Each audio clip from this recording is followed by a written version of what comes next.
Merhaba arkadaşlar, Rotasız Balığa hoş geldiniz. Bugün sizlere 43 saatte etkili aşk ritüeli hazırladım. Bu ritüelim sayesinde sevdiğiniz kişiyi 43 saat içerisinde kendinize aşık edebilirsiniz.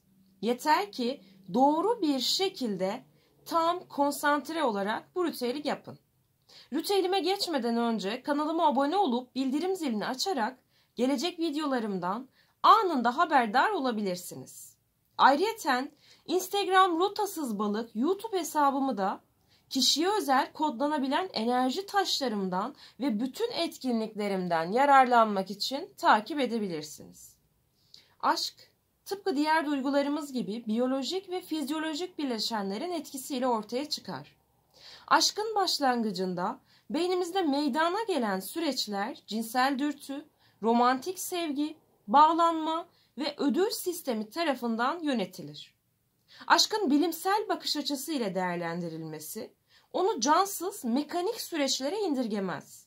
Tam tersine aşkın görkemli ışık saçan doğasının ardındaki biyolojik ve fizyolojik süreçleri anlayarak günümüzün dijital ve hızlı gündelik yaşamında saman alevi gibi parlayıp sönen bu olağanüstü duygunun uzun süreli, sağlıklı bir bağlılığa dönüşmesi konusunda doğrulanmış bilimsel bilgileri aktarayım biraz size. Aşkın en belirgin 3 işareti vardır arkadaşlar. Birincisi, aşık olunan kişiye karşı ilginin artması, hatta odaklanmaya varması. İkincisi, duygu yelpazesinin aşırı bir şekilde genişlemesi. İşler yolunda giderken aşırı coşkulu mutluluğun yerini işlerin yolunda gitmemesi durumunda derin endişelerin ve kederlerin alması. Üçüncü ise aşık olunan kişiye karşı hissedilen irrasyonel sahiplenme duygusunun ortaya çıkması. Hatta bunun takıntı haline dahi gelebilmesi. Ancak bu 3 temel işaretin aşık olan kişilerde nasıl görüleceğiyle ilgili bir genelleme yapmak mümkün değildir. Çünkü aşk birlikte çalışan birçok sistemin eşleşmesi ve çoğalması ile gelişen bir süreçtir. Bu sistemler bir grup kimyasal ve vagus siniri tarafından yönlendirilir. Burada en önemli doğal uyarıcı dopamindir. Dopamin beynin bu uyarıcı olan, yani bu sözü edilen ilkel bölgesinin ihtiyaç duyduğu tatmin duygusunu sağlar. Bu süreç beynimizdeki ödül sisteminin aktive olmasıdır. Bu sistem arzulanan şeye ulaşmak için harekete geçme güdüsüne neden olarak arzu nesnesinde odaklanmamıza yol açar. Ödül sistemi istediğimizi elde edememiz durumunda daha da aktifleşir. Hatta ulaşılmak istenen amaç yaşamın yegane ereği haline bile gelebilir. Reddedilmenin neden olduğu saplantılar, aşk uğruna dağları delmeler işte tam da bu sistemin aşırı aktive olmasıdır. Şimdi yavaştan ritüelimize geçelim arkadaşlar. Ritüelime geçmeden önce en az 2-3 defa izlemenizi şimdiden size söylüyorum. Çünkü ruhunuza, bedeninize tam manası ile mantığını kavrayıp o şekilde devam edin. Bu ritüelde kırmızı renk bir kalem ve çizgisiz kağıdınızın olması gerekiyor. Kağıdınızın tam ortasına 3 tane iç içe daire çizmenizi istiyorum. Tam orta kısma 3 tane daire çizeceksiniz arkadaşlar. Bunları çizerken birbirlerine hem teğet olmasına hem de benim çizdiğim sıraya dikkat etmenizi istiyorum. Daha sonra arkadaşlar tam orta boşluğa sizden bir üçgen eklemenizi istiyorum ve içerisine aşık olmasını istediğiniz kişinin adını yazacaksınız. Yine çizdiğiniz üçgen de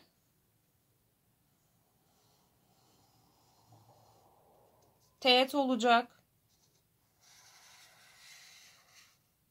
Daha sonra bu üçgenin içerisine aşık olmasını istediğiniz kişinin adını yazacaksınız. Ben buraya onun adı diyorum. Bu aşık olmasını istediğiniz kişinin adı. Sonra her bir dairenin içerisine birer tane daha üçgen çizmenizi istiyorum arkadaşlar. Bu birinci üçgenimiz. Bu ikinci üçgeniniz. Bu da üçüncü ve son üçgeniniz arkadaşlar. Daha sonra her bir dairenin içerisine bir üçgen çizdikten sonra sol tarafa kendinizi, sağ tarafa ise aşık etmek istediğiniz kişiyi çizmenizi istiyorum. Bakın sol tarafta kendinizi imgeleyeceksiniz. Sağ tarafa ise buraya onun adını yazdığınız yeri imgelediğiniz, yani aşık etmek istediğiniz kişiyi imgeleyeceksiniz. Öncelikle kendinizi bu kısma çizin ve çizerken sizlerden istediğim kollar ve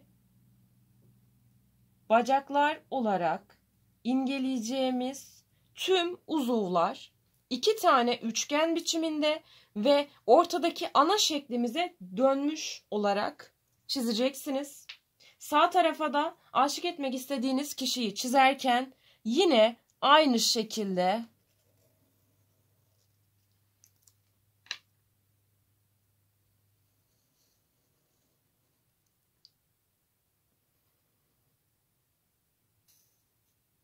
kollar ve bacaklar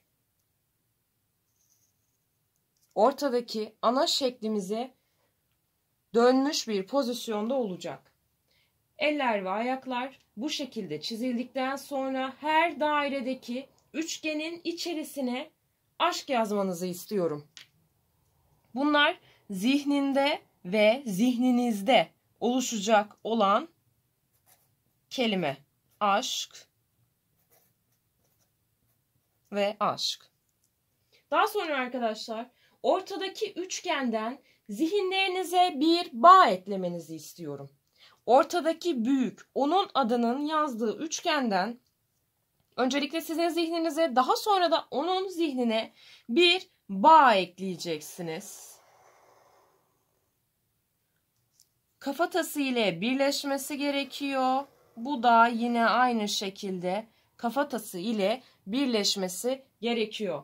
Ardından o kişinin size aşık olduğunu düşünerek buna konsantre olmanızı ve konsantre olarak üçgenlerin dışında kalan dairelerin boş alanlarını karalamanızı istiyorum. Yani tamamen boşluk kalmayacak şekilde değil, bu sizin zihninizde bu alanların doldurulduğu ve sadece aşk kaldığı olarak bilinçaltınızda yer edinecek arkadaşlar.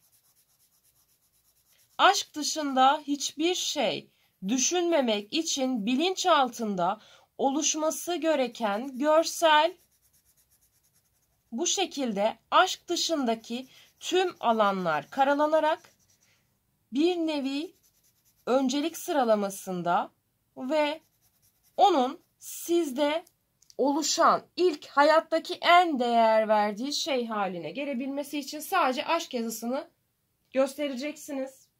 Sonra tekrar ikinizin de zihinlerinizin içine vurucu cümle olarak vurucu kelimemiz aşk. Öncelikle kendi zihninizde, daha sonrasında onun zihninde aşk kelimesini son olarak vurguluyorsunuz. Ardından bunu da birbirinize aşk frekansı yaratmamız ve doğru enerjiyi oluşturabilmemiz için her ikinizin zihninden bu frekansı birleştirmemiz gerekiyor. Bu şekilde öncelikle kendi zihninizden başlayacak şekilde onun zihnine doğru frekansı gönderiyoruz. Ve birleşimi sağlıyoruz hep beraber. Sonra arkadaşlar kağıdınızı katlamanızı istiyorum.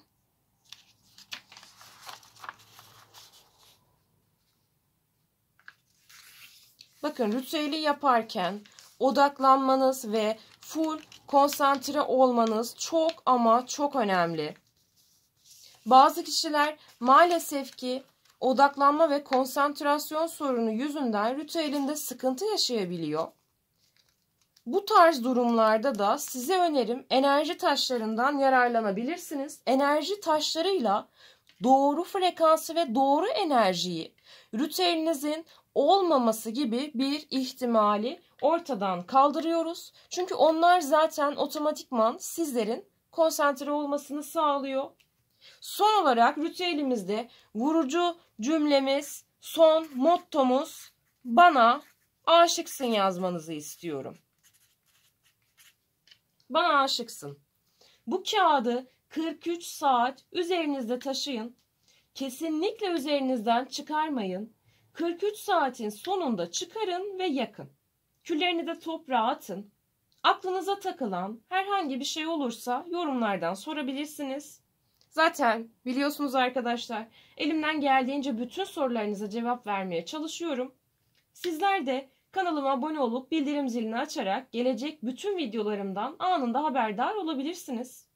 Ayrıca Instagram Rotasız Balık YouTube isimli hesabımı da takibe alarak enerji taşlarım ve diğer etkinliklerimden yararlanabilirsiniz. Videoyu buraya kadar izlediyseniz like atmayı unutmayın. Kendinize çok çok iyi bakın. Umarım her şey gönlünüzce olur. Hoşça kalın arkadaşlar.